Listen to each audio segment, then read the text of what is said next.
I might need to get an external microphone to make the audio useful on this, but we'll see. But I'm going to go ahead and record my screen and capture what audio I can, and hopefully anyone who misses class will be able to watch the recording. And the other option, of course, is all of you can share notes with each other, and hopefully one person's insight is as good as anybody else's, right?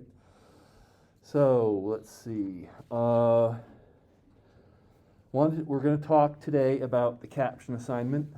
I think it's possible that I skimmed a little too fast through caption writing in the class a couple weeks ago, and so I think I want to go over it again. If it were one or two people who had trouble with the caption, I might go, okay, I can let those one or two people slide, but it was, I think more than half of you did not hit the mark on the captions, and I'd like to get that done. I read somewhere when I first started teaching, this was a really useful information. Apparently you don't really learn something until you've read it or had it taught to you 11 times. We're not going to go through captions 11 times. We're not going to go through anything 11 times. So it's kind of up to you to get the idea of its importance, and if you need the repetition, do it yourself later. So really quickly, first things first, actually, the biggest thing missed, not captions, the naming protocols for your photography assignment submissions. Not image.jpg, not photo.jpg. This is in the syllabus. This is actually cut and pasted right out of the syllabus. I want your class number, I want your last name, your first initial, and then the assignment name. And then if it's a news assignment, we're going to have 4 of those, so it would be News 1, News 2, News 3, or News 4.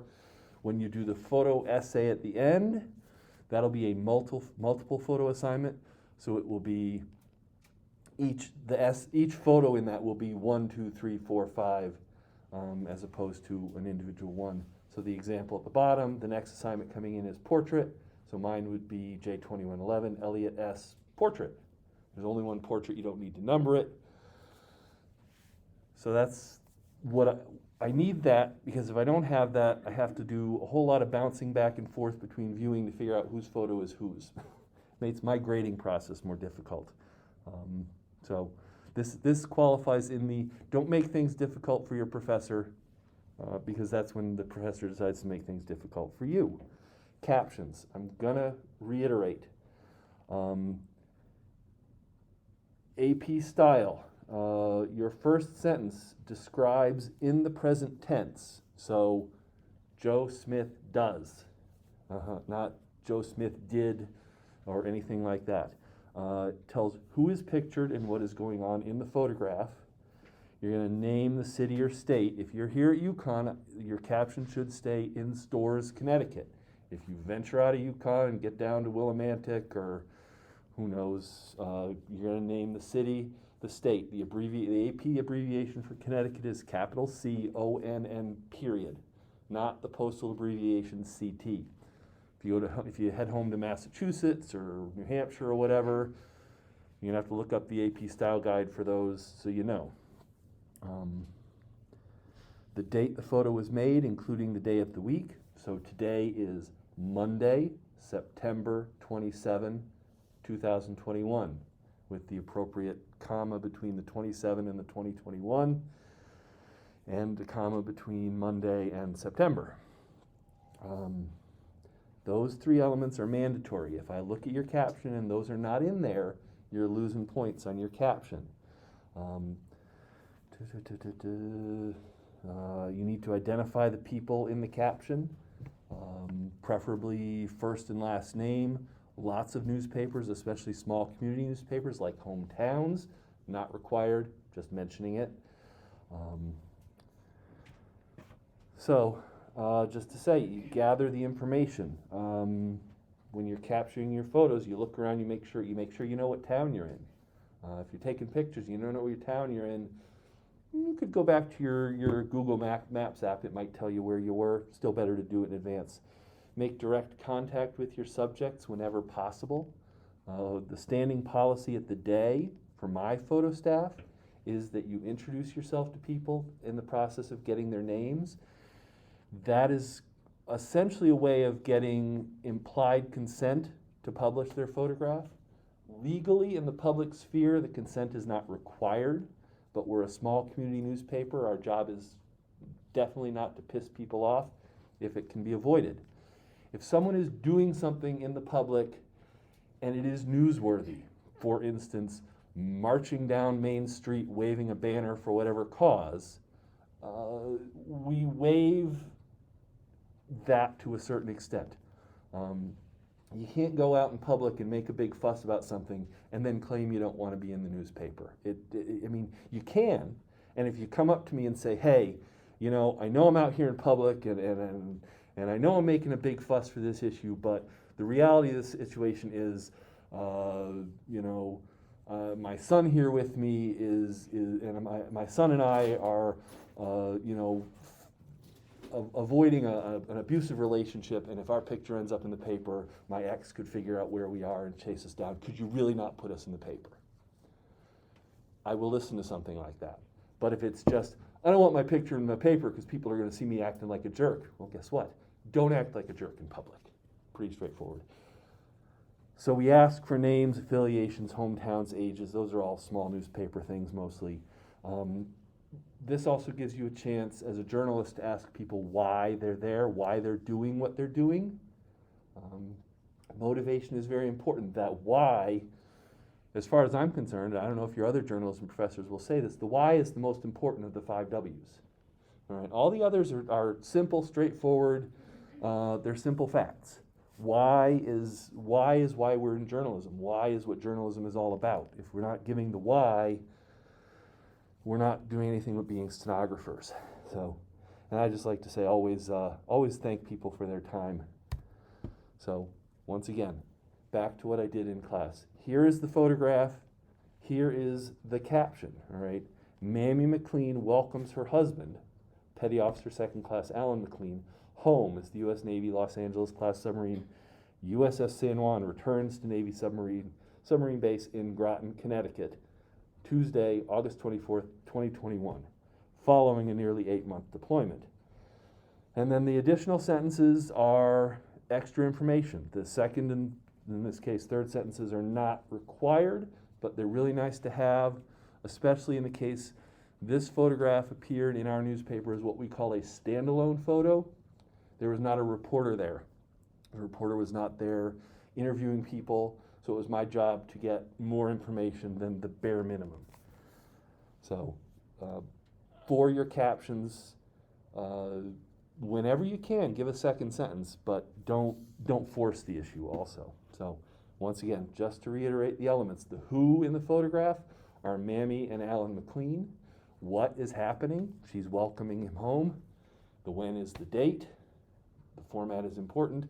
The where is both the Navy submarine base and Groton, Connecticut.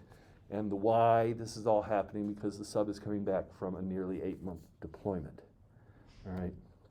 So that is, once again, are there any questions? So write those captions in that style, in that format, flesh them out, and I will just point out, at the end of the caption is your photo credit. Don't forget your photo credit. Nobody wants to see a picture in the paper and not know who took it. The photo credit is the same as your byline on a story. It is how the reader and the viewer know who the journalist was who captured this information. It's the same as your byline. You can call it a photo credit, you can call it a byline, whatever you want to call it. It's important because the reader and the viewer needs to know who's responsible for the picture, and the editors who are running the picture need to know who's responsible. If they have a question about it, they got to know who to call and say, hey, you wrote such and such. Is this true? Can you verify that? That kind of information. So let's look at some of the photos. Did I hear a question? No, okay. So all of your grades, you'll have noticed, you got straight 3s on all of the other all of the areas. The only thing I graded was your caption. So if you missed those points, you got only 2 or 1 point on your captions. Everything else was 3s. I'm going to run through that, but I want to talk about some of these photos because it's going to be looking at the photos. It's going to help you as you take more photos and turn more photos in. So what I'll show you is as submitted, and then I will show you, in this case, what I'm going to talk primarily about is just cropping. Okay? Now you can do this one of two ways.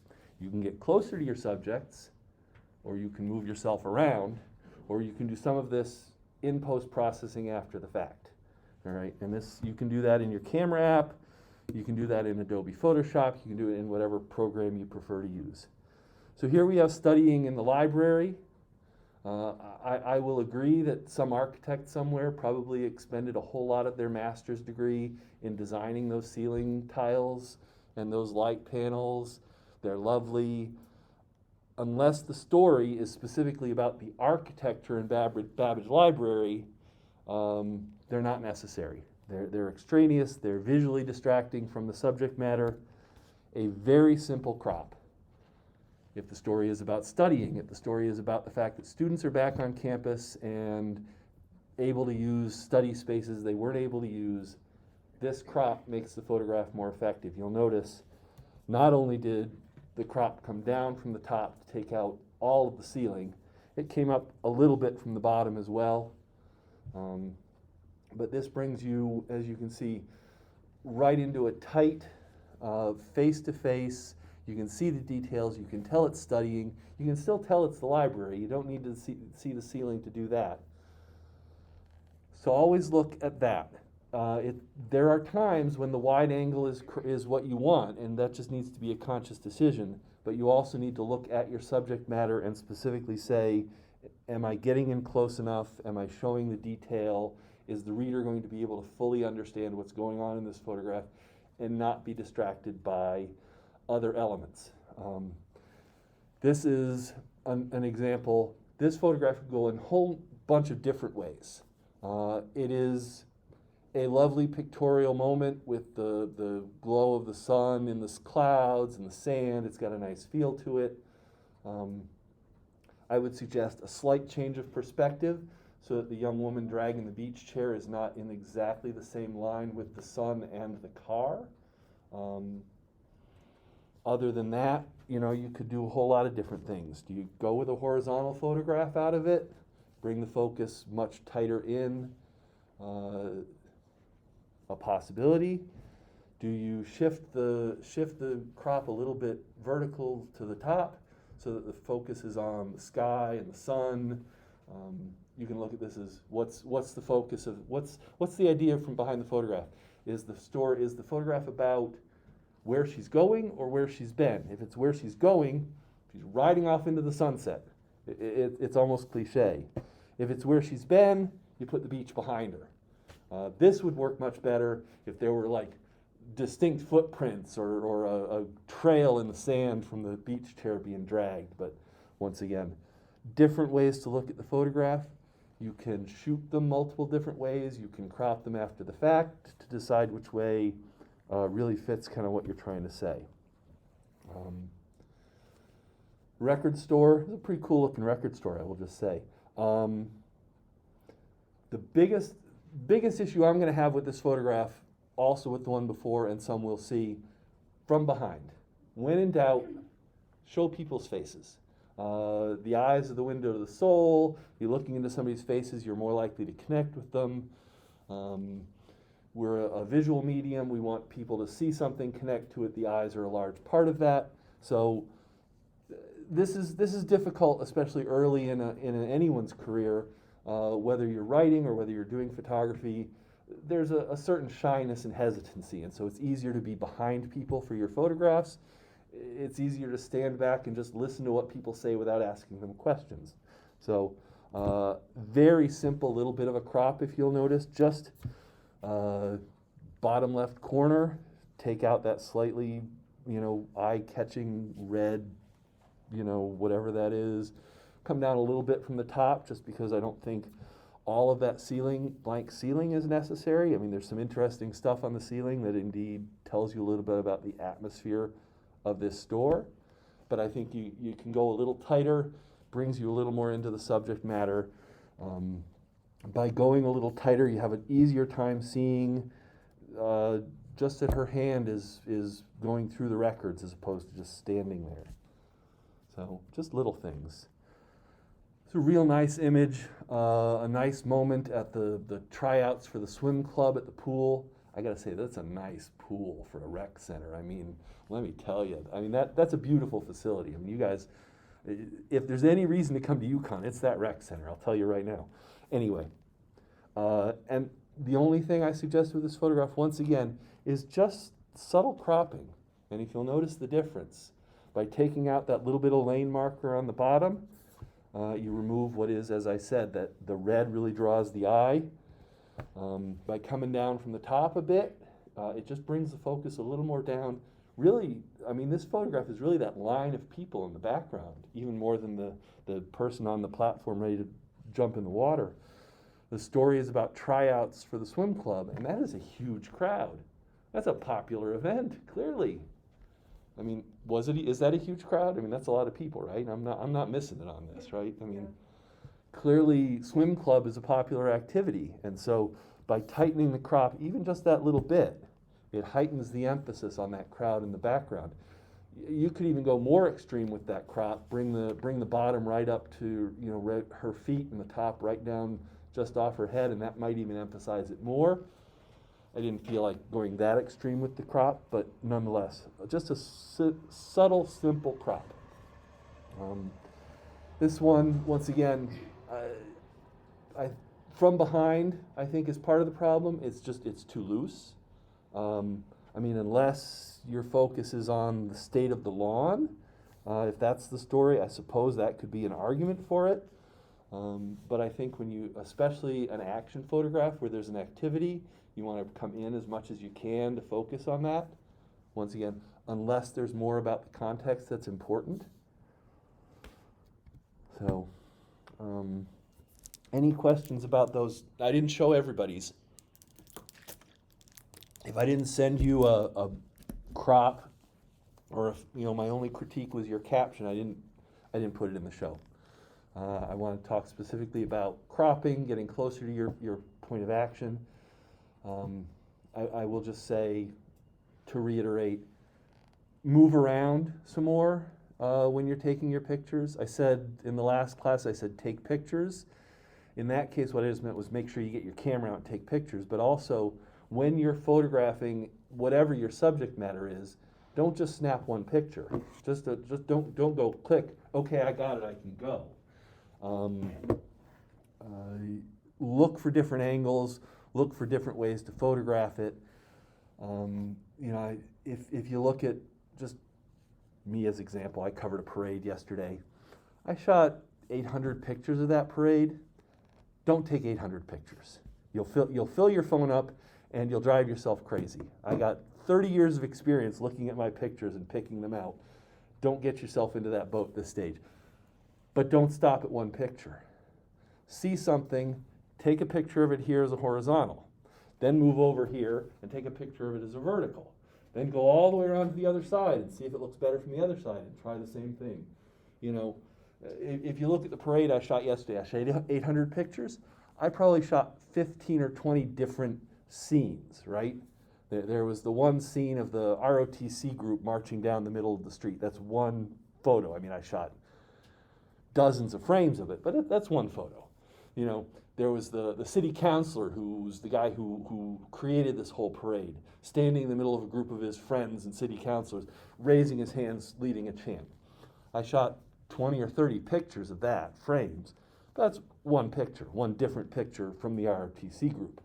I shot a picture of the crowd of people by the side of the road all cheering and clapping.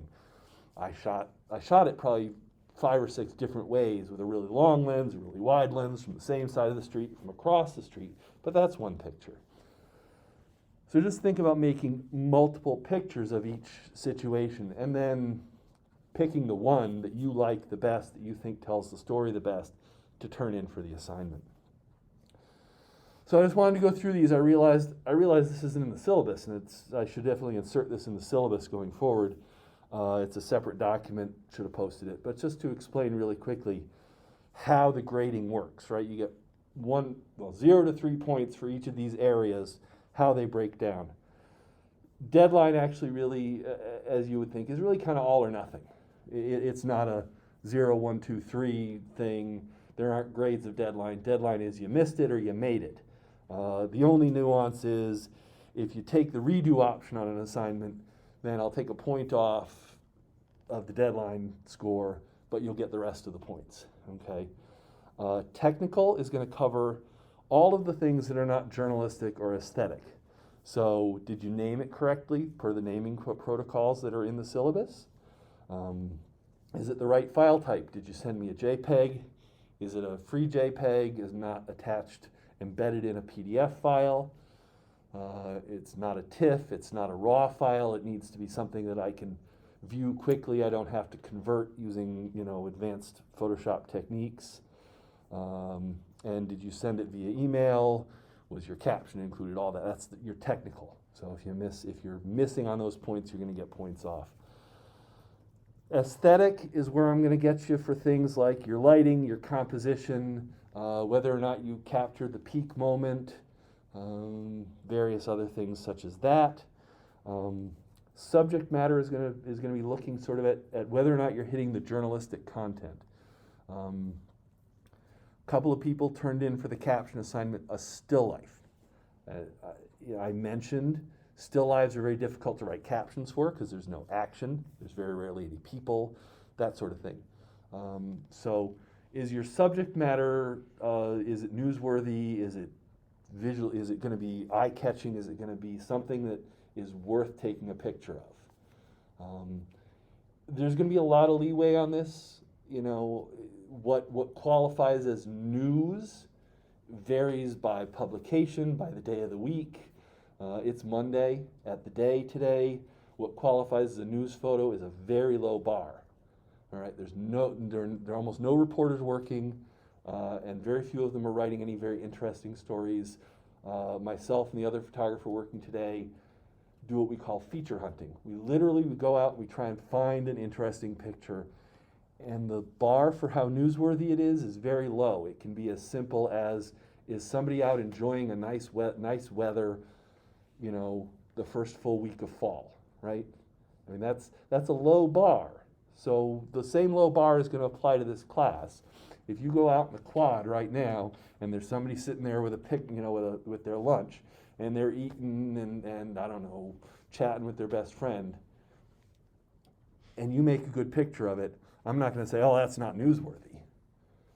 It's a nice day and someone's enjoying nice weather, and I'll tell you right now, Tuesday or Wednesday it's going to rain, it's no longer nice weather.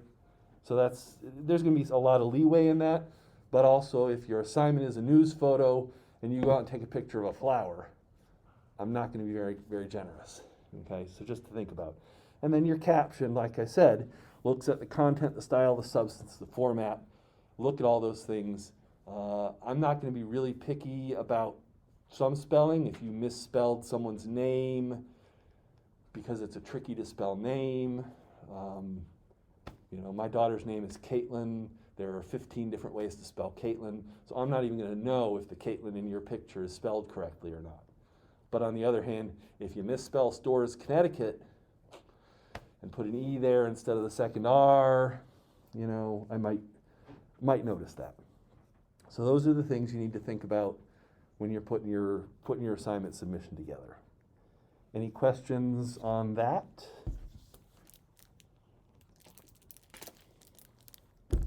Okay. So next week is your first assignment, your portrait assignment, that you're actually going to have to put some more thought into. Like I said, for the caption assignment, just take a picture. Anything you can write a caption on is fine. And as you see, we got sort of a variety. In this case, you're going to have to put a little bit of journalism into it. Okay? We'll talk, as the definition here says, a portrait is, sort of by definition, a single photograph that reflects a strong sense of the person's identity or narrative. Okay? Strictly speaking, identity is as little as, a picture of a person, right? That shows you who they are. So the narrative becomes fairly important after that. A lot of what we do in journalism are what we call environmental portraits. Examples being right in front of you. Where the person is, what they're pictured with, is giving you the context to help you understand more about them, right? There's an artistic portraiture genre out there where you'll see, and some newspaper photographers really like to do this, especially with celebrities, where they don't take any context. The person's, identity is enough. So they'll take the famous person and they'll photograph them just about anywhere. And it's all about the expression on their face, the fancy makeup, the clothes, whatever. It's not really what we do in news portraiture, right?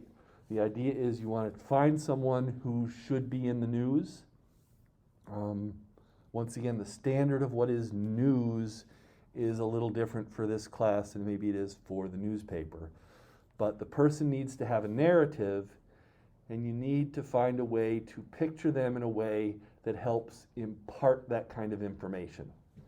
The guy on the left started a folk concert series that plays at a local church in New London, Connecticut, like 20 years ago. He just had this idea to bring in folk artists, and they would play in the sanctuary of the church. So, ideally, I will just stepping back, ideally, we prefer to do documentary photography, right? We would prefer to photograph people in their element doing what they do to tell the story. I would much rather actually have taken a picture of him with the folk artist doing a mic check before the concert starts. It puts him in context, gives you the folk artist, shows the scene. Well, this story had to run 2 weeks before the series started for the season. And I can't convince the editor to wait and run the story after we have a chance to take documentary photos. So we have to do an environmental portrait. This is him in the sanctuary of the church.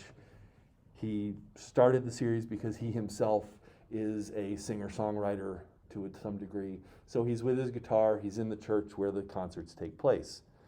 Woman on the right runs an agency that helps women and children escape abusive relationships. And so can't photograph the clients of her agency. It's just not happening, right? So the photograph is her with a series of portraits on the wall of people that the agency has helped in the past. All right. Not the greatest and most gripping, but it gives you a little bit. So some further examples. Top left, middle school student who won a geography bee. Didn't get to photograph the geography bee. It was not, I don't even think it was in the state of Connecticut. I think it was a New England event. So we didn't even find out about it till after the fact. Oh, my daughter's so great, she won this geography bee. So what do? Go to her house, and guess what? They have a whole lot of maps. You would hope, right? Geography bee winner. So lay out the biggest world map she's got on the floor and have her lie on it, take the portrait. Tells you a little bit about her, shows you who she is, and must have something to do with geography, right? Because there's a map. Top right, high school student won an essay contest for writing about the fishing fleet in the town of Stonington, Connecticut, where she lives. Her writing an essay, not a very exciting photograph in the first place, but the essay's already been written. So we got to photograph her with some kind of context that says what she's about. So she wrote about the fishing fleet. Bottom left is a woman who is an expert on religious iconography. Story ran in the wake of the Notre Dame Cathedral fire and all the famous iconography that was rescued. So she was photographed to go with a story of her talking about the importance of religious iconography. And then bottom right, kind of an update on the one above. This is one of the local fishermen in Stonington, photographed for a story about how much the industry has changed since he was a fisherman, now that he's retired. Pretty simple, straightforward. Photograph him in front of some lobster pots and some lobster boats. So, another round. Top left is a local civil rights icon in Norwich, Connecticut. She's not leading any big marches right now. She's not attending any big rallies or anything. So it's a photograph of her in her home, specifically with a very distinct piece of African art. Guy in the middle is a local guy who is a musical theater performer, primarily for a story on the fact that during the pandemic he wasn't doing any performing. So we took him to a location. He brought along his vintage microphone to just give a little context so that you know he's a performer. Top right is a local singer-songwriter, in this case just without the guitar, it's nothing. The guitar gives you the context. And then in the bottom photo, two local athletes who started their own clothing company, and it's just a photograph of them wearing and with some of the clothing that they're making and selling. But that gives you as much context. I will tell you time and again, I'm not a big fan of portrait photography because I'm a big fan of the documentary photography. But sometimes you can't do it. Sometimes you've got to do something that shows you who the people are and gives you some small sense of their context. So those are some examples for you. So what you're going to want to do, I think that's is you're going to want to find somebody to take a portrait of, and you've got a week till it's due. Whatever news angle you can find, you know, if you can convince one of your, if you've got a professor who's, you know, noteworthy for something they've done, if there's another student on campus who heads up some sort of organization, an activist, I'm trying to remember, you know, I don't know, if there's a small business somewhere here in town, you know, and the person who owns that business, you could photograph them in their kitchen or in their office or something like that. Find someone, stick them in their context, make a portrait of it, try to compose it as cleanly and as you can. Make sure we can see their face, make sure you tell me in the caption why you're photographing them, not just Joe Smith stands in the bakery. Joe Smith, owner of such and such a bakery, stands in the kitchen where he has, you know, delighted locals with his confections for the last 30 years, that kind of thing. So, any questions about portraits?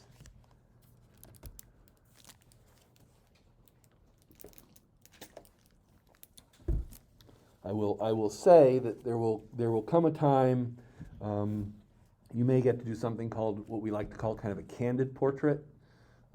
You'll be out in a scene and you'll get a picture of someone, and they'll pause in that moment and they'll look kind of at you and they'll be, you know, like at a rally, and they'll be holding their banner, and it won't be this great action photo, but it'll be great because the light will be nice and their face will be nice, and we call that a candid portrait, right? It's semi-environmental. You didn't pose them necessarily. It's not all set up the way you want it, but it tells you a little bit about something about them. Oftentimes we will include those in our news coverage. Not something you want to try to do for this assignment. You've got a limited amount of time, but don't be surprised if that's the kind of thing you notice as you start to do your coverage of kind of news events. Something like that will happen. You'll be covering something and all of a sudden there will just be sort of this moment where everything kind of pauses and that person looks like they're posing for you or whatever. And we would call that a candid portrait or maybe a personality photo. Yeah, I'm going to go ahead really quickly. I want to talk.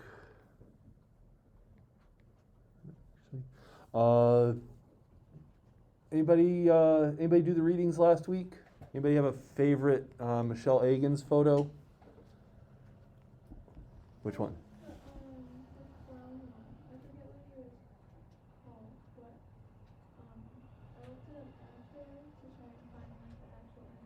Uh-huh.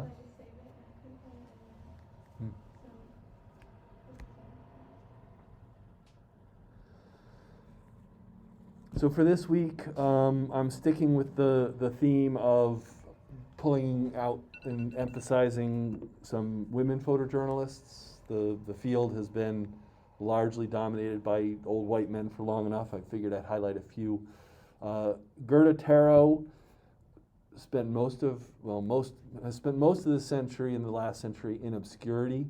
She was the wife of Robert Capa. If you remember, Capa was the guy with the D-Day photograph, famous war photographer, has an award named for him. Gerda was actually the first woman war photographer who actually died in the field. She was actually, a lot of people looking at her work think she might actually have been a better photographer than Capa, but unfortunately because she was a woman, he got all the credit and got the awards named after him, and she was in obscurity until modern times. People are starting to highlight it. It's a very nice story about her. Lindsay Addario could arguably be the modern Gerda Taro. Incredibly talented conflict photographer, traveled all over the world, actually got kidnapped in Libya during covering the civil war there in 2011, and has made quite a career of covering all sorts of issues around conflict around the world. And then Preston Ganaway is not a conflict photographer. Preston Ganaway is really a community journalist. Preston made their name with a Pulitzer for work done at the Concord Monitor, which is a small newspaper in New Hampshire, a paper that's even smaller than mine, if you can believe it. Preston spent months telling the story of a local woman who was dying of cancer and how she spent all of that time trying to build up a body of stories of her life that her children could remember her by. So Preston is a really good example of the kind of work that can be done in a small newspaper context right here stateside that still has a huge impact in people's lives. So I heartily recommend all of these. The odds are pretty good I'm going to want you guys to talk about Preston's work next week. Maybe Gerda's or Lindsay's, but we'll see. So, and then the only question is, now we talked about if you can figure out the WordPress site on your own and can post your portrait that way as well as turning it in the regular way, that's great, but it'll be the following assignment for your first news photo that we will start requiring that you post them on the website as well as turning them in via email. So, and just in case this is still on Husky CT, just if you want to review it. So once again, your portrait's due October 4th, which it's hard for me to imagine is next week. And then your first news assignment is due 2 weeks after that, October 18th. So are there any questions? Next week we'll probably spend a little time both in the portfolio website and looking at Adobe Photoshop or other post-processing programs. I want to get you guys up to speed on doing some color correction, lightning, toning, cropping, stuff like that. If you don't have Photoshop, or if you don't have Apple's Photos app on your Mac, these computers all have Photoshop, so you'd be prepared to fire those up. So if I hear nothing else, that is all I've got today. So are there any questions? Okay, well, then I'm going to say what I'm going to say every week. Go out and take some pictures. And if you have questions about the portrait assignment, feel free to drop me an email. Oh, that's something I was going to say. You could use the Slack channel, if you've looked at it, to share ideas, offer suggestions, not necessarily, well, for whatever. If you've got an idea for an assignment and it's expansive, it has room for extra people, share it. I really don't care if all of you go cover the same political rally in downtown stores in the next 2 weeks. I want to see what all of you do with it. I would certainly hope that you're all not going to stand shoulder to shoulder and all take the same pictures. But feel free to share those ideas. If you hear about something, if you hear, oh, there's a rally here, there's a march here, there's a class here that we could all photograph. Other than the fact that I think there's going to be places where 9 of you showing up at the same time might not be ideal, nonetheless, keep that in mind. Share ideas. I would rather that you all get the experience of going out and photographing something, even if you're all photographing the same thing, than have any of you sitting in your dorm room pulling your hair out going, I can't think of what to photograph for this assignment. So I don't want you all to go take a portrait of the same person. So, if you have an idea if you suddenly have this really great brainstorm, came up with 3 different portrait ideas, you could either go shoot all 3 of them yourself and pick the best one, or you could shoot one of them and tell one of your classmates who's having trouble, here's an idea I had, go shoot this. I mean, that's the way newsrooms work, at least in an ideal world. During COVID, not so much when we didn't see each other, but now that we're starting to get back together in pre-COVID, we're all in the same room, we all talk to each other, we all share ideas. A reporter in this town will hear about something happening in their town and say to a reporter, is this happening in your town? And the next thing you know, so feel free to collaborate. If you don't want to do it on the Slack channel and you just want to talk amongst yourselves, that's great. But I'm going to encourage you to do that. If you hear about a rally or something, let everybody know about it. I will not say to you, oh gosh, I wish you'd photographed something other than what Christy and Sarah photographed. Go photograph the same things, just find a way to do it differently. Okay. That's it. Unless you're going to shout questions at me, I'm going to start shutting my computer down and turn off the recording and all of those fun things. Thank you. Thanks, everybody. Have a good week. I just have a question. So, for the portrait, Yes. I took